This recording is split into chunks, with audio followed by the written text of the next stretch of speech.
Hello and welcome to the engine bay of a Toyota Sienna. Why are we looking at the engine bay of a Toyota Sienna?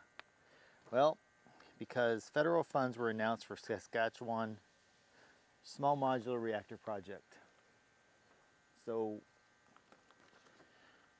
I know you're wondering, how does that relate? Basically what we're going to be talking about is how we get power to be able to run our cars, whether that's a gasoline powered car, diesel powered, or an electric vehicle, which is powered by electric energy. However you are able to get into a car and drive somewhere depends on where you get your energy.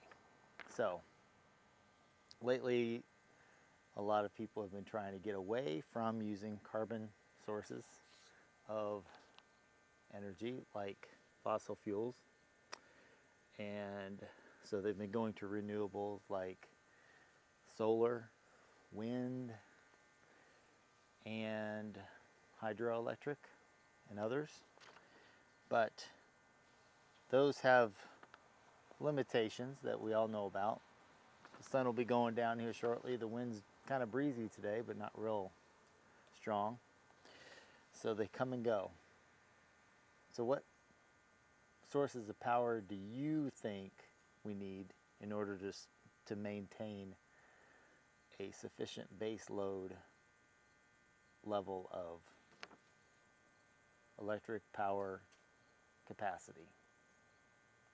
Well, that's why we're talking about small modular reactors. That's nuclear, because that is where you're going to get your base load power. Now, we do have some nuclear in our country, but it's gone through a pretty extensive period of, say, discontent. Most people have not liked it for one reason or another, which is not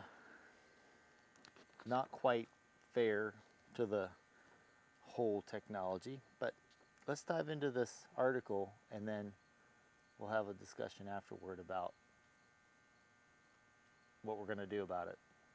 It says here the Canadian government has approved $74 million Canadian, which is about 55 million US dollars, of federal funding for small modular reactor development in Saskatchewan. We had a prior video where we talked about one going up in Ontario, so they now have one earmarked for Saskatchewan. The funding, including over 24 million Canadian dollars from the proceeds of Canada's pollution pricing system, will support work to advance the project led by utility company SaskPower. It says in 2022, SaskPower selected GE Hitachi's BWRX-300 small modular reactor for potential deployment in Saskatchewan in the mid-2030s, subject to a decision to build that is expected in 2029. The new funding will support pre-engineering work and technical studies, environmental assessments, regulatory studies, and community and indigenous engagement to help advance the project, according to Canadian Government Department Natural Resources Canada, or NARCAN, or NRCan, not Narcan. Up to 50 million Canadian dollars of the funding has been committed from NRCan. $250 million electricity pre-development program, which supports pre-development activities of clean electricity projects of national significance.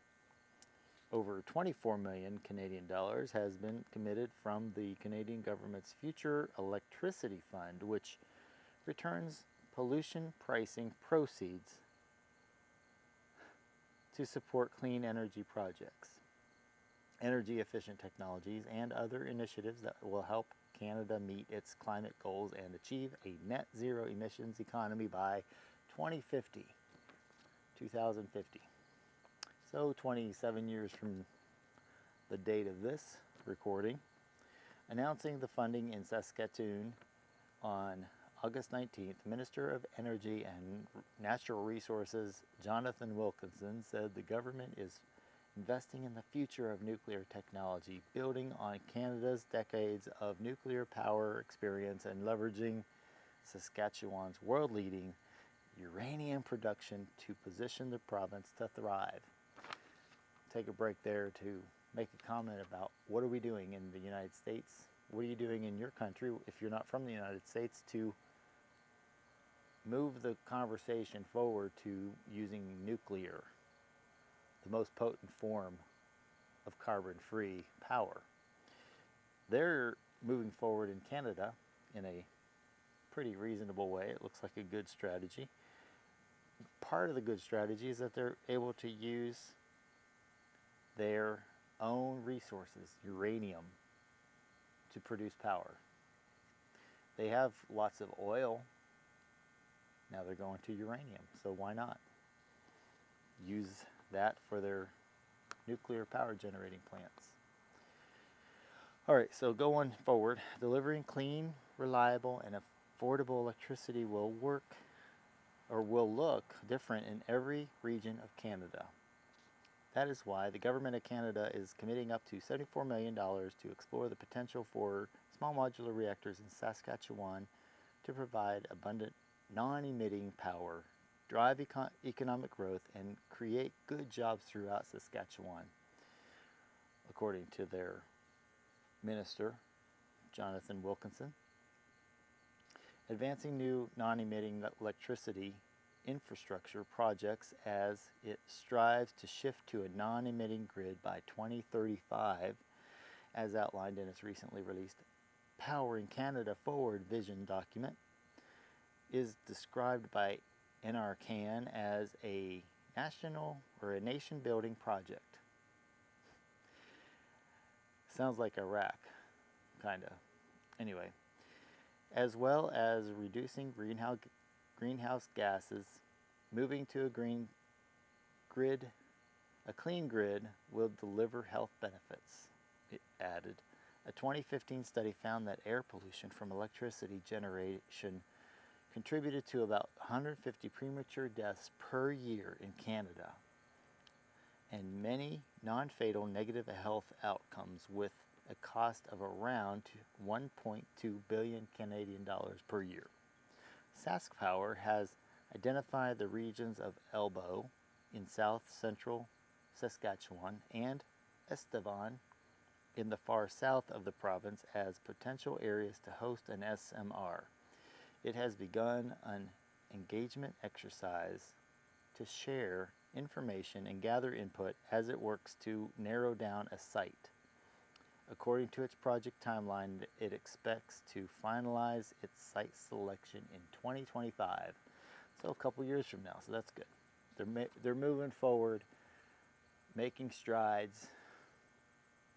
You might say Johnny come lately, you might say way too soon, I don't know. What do you say? You can leave it in the comments.